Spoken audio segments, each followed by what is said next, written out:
This is the Utah desert, and it's just empty. Normally, nobody would bring anyone out to a place like this, but for years they deliberately transported hundreds of beavers here, into a spot where they're not supposed to survive. Everyone thought Utah had finally lost its mind. Dropping nature's engineers into a bone-dry landscape seemed like a death sentence or a very expensive joke. But as the dust settled and the skeptics stopped laughing, something impossible started to happen. The desert didn't just turn green, it started to breathe again.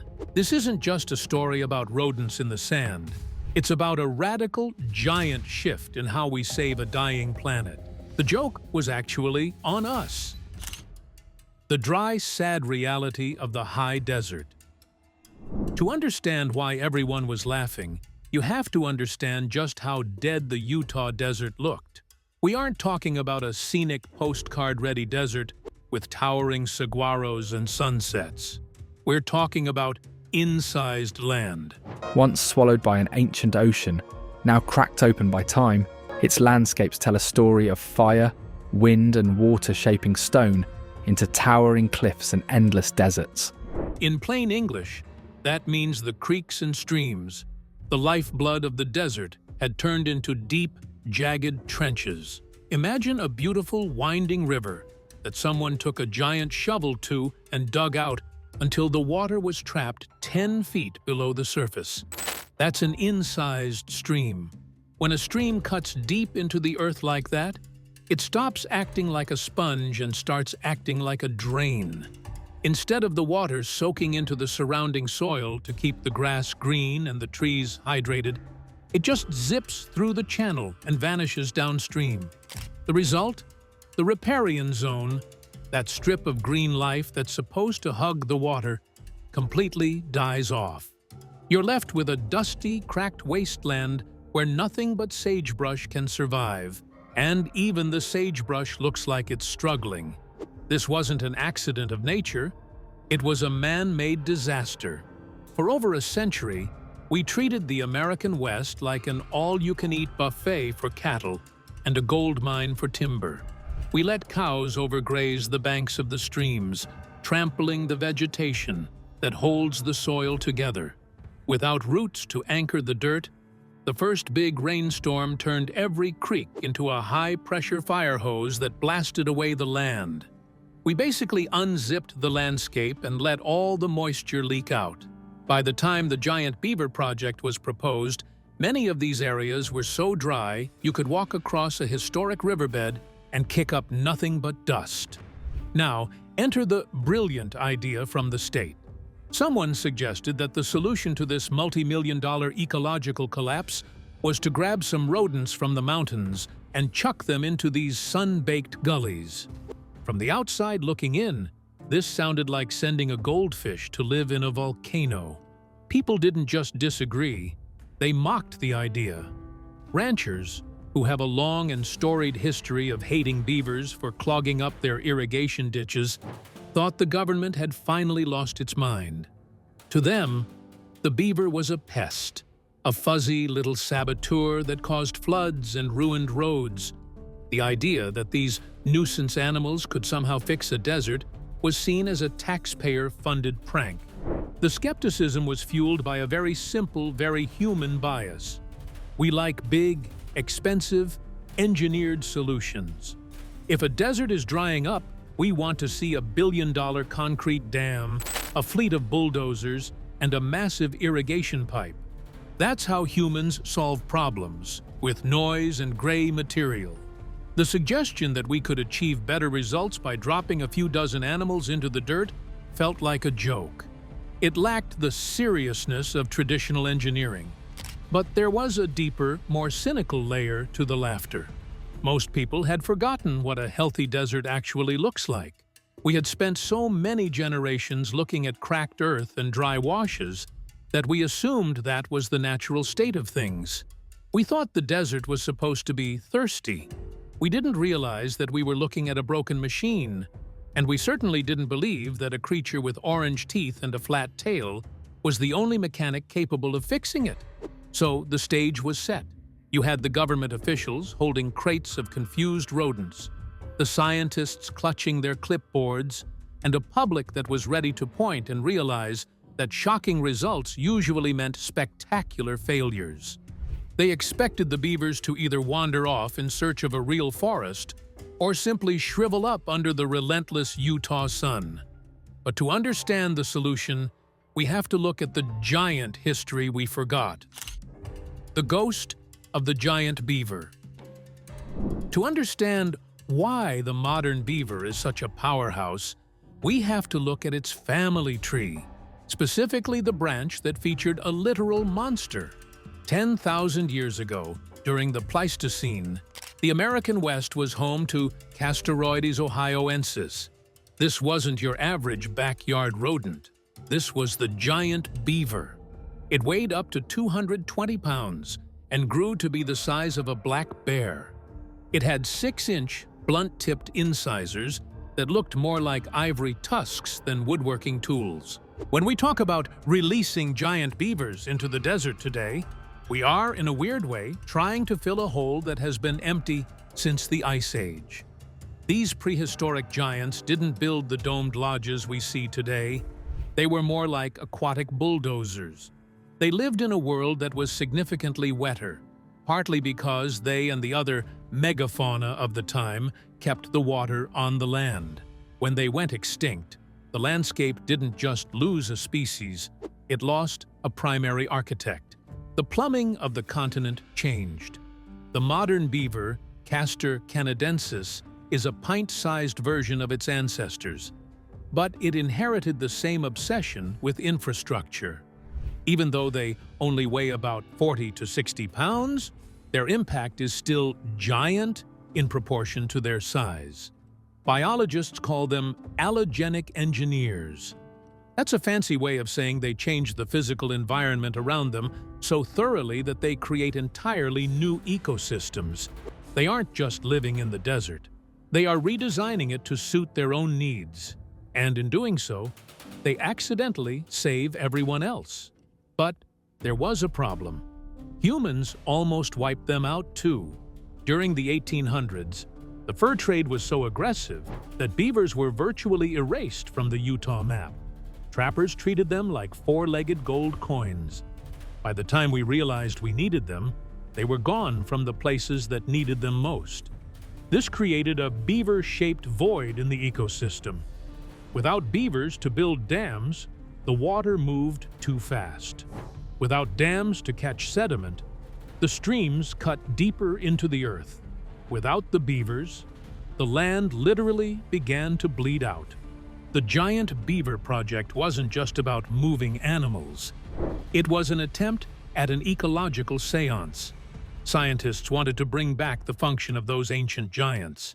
The plan was to take beavers from the high, lush mountain areas, where they were often getting into trouble by flooding people's basements or chewing on expensive landscaping, and move them to the incised desert gullies, where their destructive habits would actually be a blessing. The logic was simple.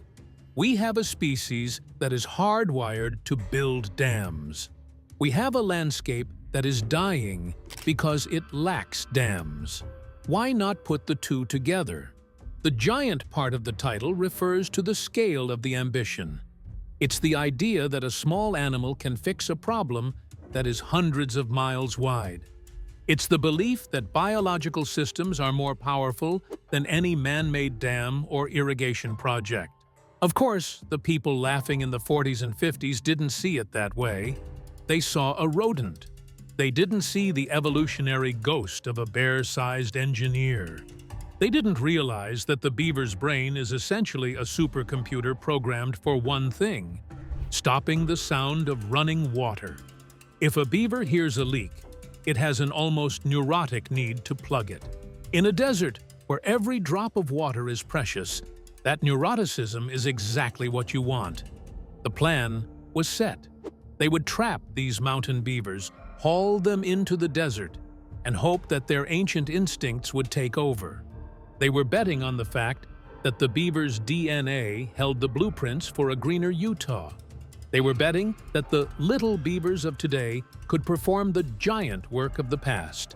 It was a massive gamble, And the logistics of getting these temperamental, sharp-toothed engineers into the middle of nowhere were about to get very, very weird.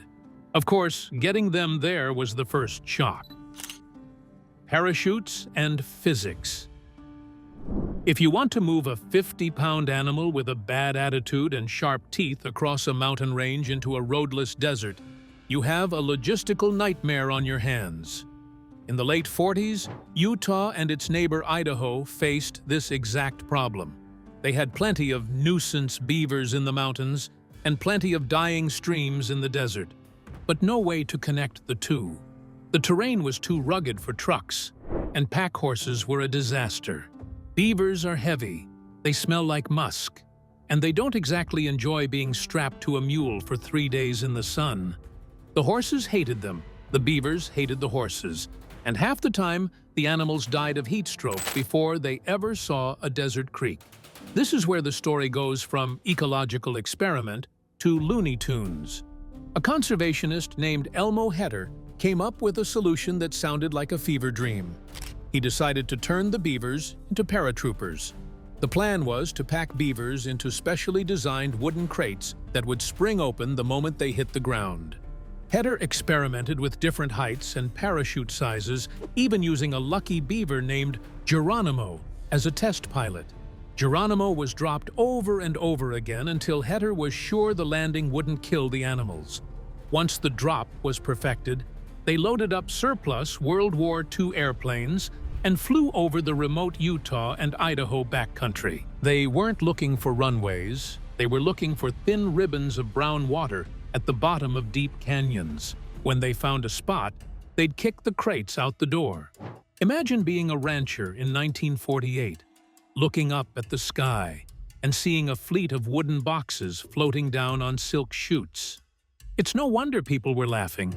It looked like a circus stunt. But the physics behind this was actually brilliant. By dropping beavers directly into the headwaters of remote streams, they were placing the engineers exactly where the work needed to start.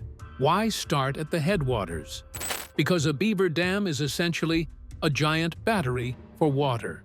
In a normal, broken desert stream, the water hits the canyon like a freight train during a flash flood. It carries energy. That energy is what tears up the soil and creates those 10-foot deep trenches we talked about. By dropping a beaver at the top of the system, you're installing a brake. When a beaver hears the sound of running water, its brain goes into a must-plug-this frenzy. It starts grabbing whatever is available: sagebrush, willow sticks, rocks, and mud. It builds a leaky, messy wall. This is where the physics of slow water kicks in. When the next flash flood hits, the water doesn't blast through the canyon anymore. It hits the beaver dam and has to stop. It slows down. And as any physics student can tell you, when water slows down, it loses its ability to carry sediment. The dirt and silt that the water was carrying dropped to the bottom. Over months and years, these giant batteries start to fill up. The floor of the canyon literally starts to rise as the beaver dams trap layer after layer of silt. The stream that was once a deep, narrow trench starts to become a shallow, wide pool. This is the recharging phase. The water isn't just sitting in the pond. It's being forced sideways into the banks and downward into the underground aquifers. While the public was busy making jokes about flying rodents, the beavers were busy doing millions of dollars worth of civil engineering for the price of a few willow branches.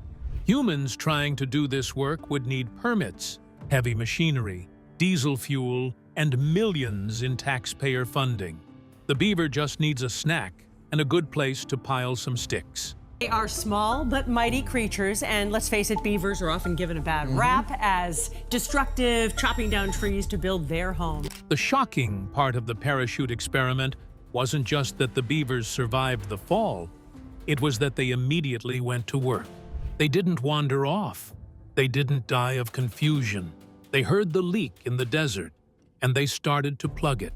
They were using the very forces that were destroying the desert, gravity and water velocity, and turning them into tools for reconstruction. The parachute era eventually gave way to more modern relocation methods. But the lesson remained. We realized that the impossible task of watering a desert didn't require more pipes or bigger pumps. It required a shift in how we thought about energy. We needed to stop fighting the water and start letting the beavers slow it down. We were moving from an era of hard engineering, concrete, to soft engineering, biology. As the first generation of paratrooper beavers settled into their new desert homes, the landscape began to transform in ways that even the scientists hadn't fully predicted. The laughter was starting to die down, replaced by a confused silence from the skeptics. Because suddenly, in places where there hadn't been a green leaf in 50 years, things were starting to sprout. Then, the first rain came, and the magic trick began. The shocking green ripple. The transformation didn't happen overnight, but when it did, it felt like a glitch in the matrix. People who had spent their entire lives grazing cattle on these parched lands started calling the local wildlife offices with reports that sounded like hallucinations. They were seeing ducks in the middle of a desert, where the only liquid for miles used to be the sweat on a cowboy's brow. This was the shocking result promised by the title, and it was driven by a phenomenon scientists call a trophic cascade, but we can just call it the green ripple. When the beavers began their work in the desert washes of Utah, they weren't just building dams, they were changing the state of matter of the landscape. In a broken desert ecosystem, water is a transient. It's there for a flash flood, and then it's gone. The beavers turned that water into a resident. By creating a series of stair-step ponds, they slowed the water's transit time from hours to months. This is where the magic of hydraulic action comes in. As the water pools behind a dam, it creates a pressure head. This pressure forces the water into the surrounding soil, saturating the parched earth like a giant sponge. Suddenly, the water table, the level of saturated ground beneath our feet, began to rise. In some parts of the Utah desert, the water table rose by several feet in just a few seasons. For the plants, this was like being hooked up to a permanent IV drip. The first things to return were the willows and cottonwoods. These trees had always been there in ghost form, dormant seeds or struggling shrubs, but now they had the constant moisture they needed to explode. Within a few years, a dry brown gash in the earth was transformed into a lush green corridor. From the air, these restoration sites looked like emerald ribbons draped across a tan carpet. But the shock didn't stop at the plants. Once you have water and greenery, the rest of the neighborhood moves in. This is the ripple in action. Insects, particularly dragonflies and midges, began to breed in the still ponds. This created a buffet for migratory birds. Species that hadn't been seen in these parts of Utah for decades, like the southwestern willow flycatcher, suddenly had a 5-star hotel and a 24-hour diner. Then came the amphibians. Frogs and toads, which are usually the first to die out when a desert dries up, started singing in the Utah nights. It was a symphony of impossible sounds in a place that used to be silent. Perhaps the most shocking result of all, and the one that finally shut the skeptics up, was the fire shield. As the American West entered an era of megafires, researchers noticed something bizarre. When a massive wildfire would tear through a canyon in Utah, it would incinerate everything in its path, except for the beaver zones. Because the beavers had raised the water table and saturated the soil, the vegetation in their ponds was too fat with water to burn. While the rest of the landscape was turned to black ash, the beaver complexes remained vibrant and green. They became literal refugia, emergency shelters where deer, elk, and even bears would huddle to survive the flames. The beavers hadn't just brought water back, they had built a fireproof safe room for the entire ecosystem. Then there was the fish. This was the part that really confused people. How do fish get to a pond in the middle of a desert? Through a combination of hidden refuge pools and the sheer tenacity of species like the Bonneville cutthroat trout, fish began to thrive in these new deep-water habitats. The beaver dams acted as nurseries. The deep, cool water at the bottom of a beaver pond is much colder than a shallow, sun-baked stream. This provided a sanctuary for cold-water fish during the blistering Utah summers. The beavers were essentially running a massive solar-powered trout farm. To the people who had laughed, this was an ecological gut punch. They had spent decades and millions of dollars trying to manage the desert with concrete and chemicals, only to see a bunch of rodents do a better job for free. The shock was the realization that we had been overcomplicating the solution. We thought we needed a giant engineering project, but we really just needed a giant biological presence. The giant beaver wasn't a myth or a prehistoric ghost. It was a metaphor for the massive landscape-scale impact of a keystone species. The result was a total shift in the look of the Utah desert. It stopped being a place of scarcity and started being a place of abundance. The ponds didn't just store water, they filtered it. The sediment trapped behind the dams acted as a natural charcoal filter, cleaning the water of pollutants and heavy metals. By the time the water left a beaver complex, it was cleaner, cooler, and moving slower than when it entered.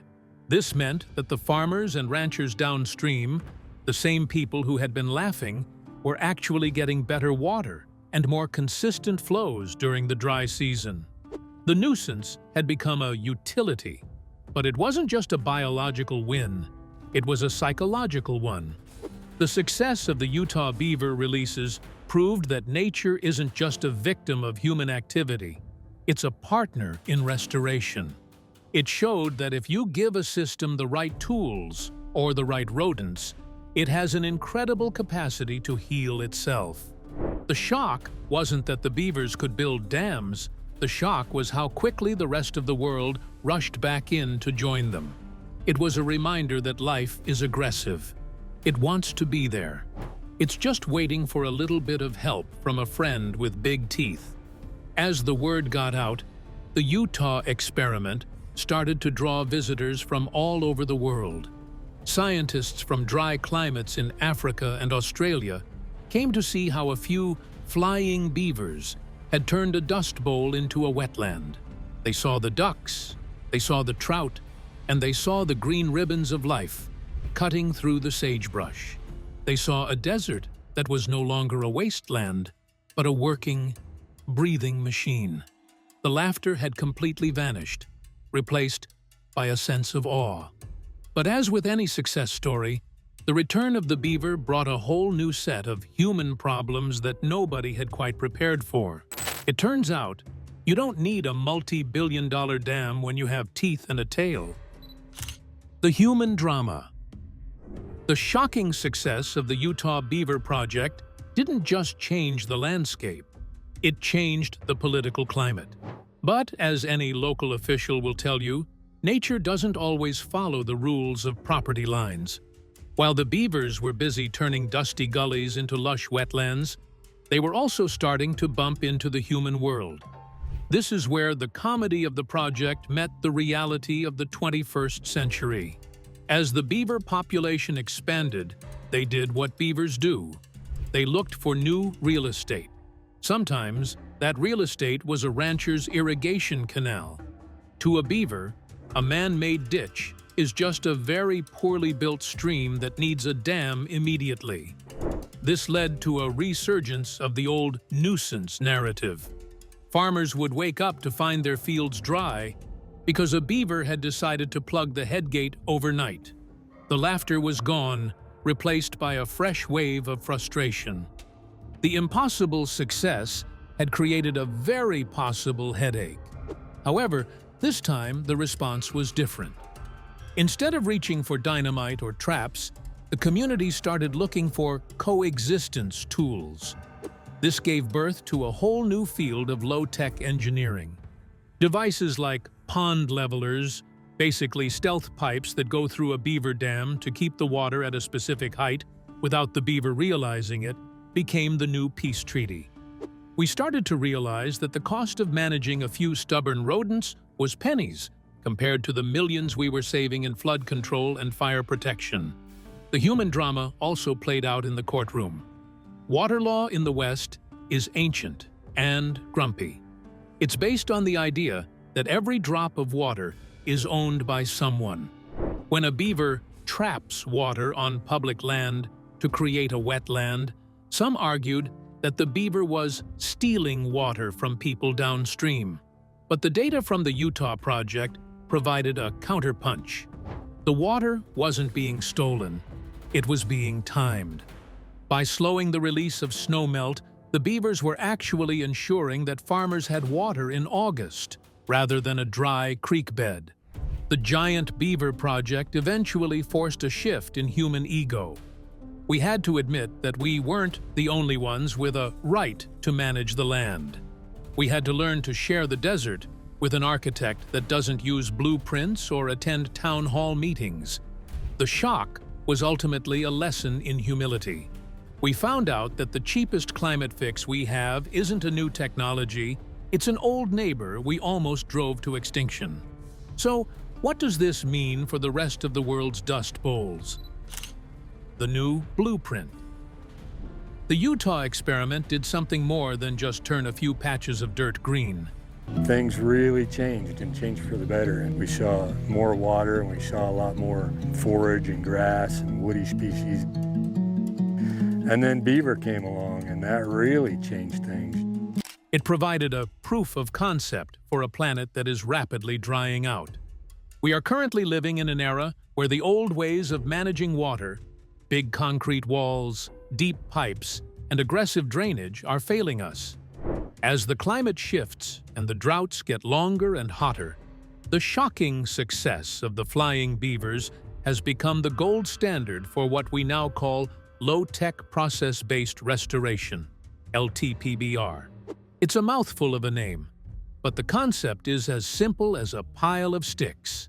Let the biology do the heavy lifting. Today, the Utah model is being exported to every corner of the globe. In the United Kingdom, they are reintroducing beavers to prevent flooding in sleepy villages. In California, they are using beaver-managed wetlands as high-speed recharge stations for dying groundwater basins. Even in places where actual beavers don't live, scientists are building beaver dam analogs, BDAs, man-made structures that mimic the messy, leaky dams of our rodent friends. We've stopped trying to be the masters of the river and started trying to be the beaver's apprentice. The legacy of the project is a fundamental shift in how we define progress. For a long time, progress meant taming the wild, straightening the rivers, and cleaning up the messy parts of nature. We thought a clean, straight channel was a sign of a healthy civilization. Utah showed us that a healthy civilization actually needs the mess. We need the tangled willows, the stagnant-looking ponds, and the floodplains that actually flood. We've learned that the giant impact we were looking for didn't come from a bigger bulldozer. It came from a smaller, smarter intervention. But perhaps the most important part of the new blueprint is the element of hope. In the face of massive environmental challenges, it's easy to feel like the problems are too big to fix. We look at a desert and see an impossible situation. The Utah beaver story tells us that impossible is just a word for a solution we haven't tried yet. It reminds us that nature is a self-righting mechanism. If you remove the pressure and provide the right keystone species, the land knows how to come back to life. It doesn't need us to save it. It just needs us to stop breaking it and get out of the way. The people who laughed in the 40s weren't bad people. They just had a limited imagination. They couldn't imagine a world where a rodent was a more effective engineer than a man with a degree. Today, we don't have that excuse. We've seen the shocking results. We've walked through the green ribbons of life in the middle of the desert. We've seen the trout jumping in ponds that didn't exist 10 years ago. We've seen the fire stop dead at the edge of a beaver complex. So, as we look toward a future that looks increasingly thirsty, we should remember the lesson of the Utah desert. We should stop looking for the most expensive solution and start looking for the most natural one. We should embrace the mess, the mud, and the giant potential of the small. The next time someone proposes a radical, impossible idea to save an ecosystem, maybe we should skip the laughter and go straight to the parachutes. Because in the end, the most shocking thing isn't that beavers can save a desert. It's that we ever doubted they could. The impossible event in Utah proved that nature's genius far outweighs our own engineering. By trusting a humble rodent to fix a broken landscape, we turned a joke into a blueprint for survival. The result wasn't just green grass, it was the realization that the desert's best hope has orange teeth. To see more of this kind of videos and stories, subscribe to this channel and click the notification bell for regular updates. Thanks for supporting us.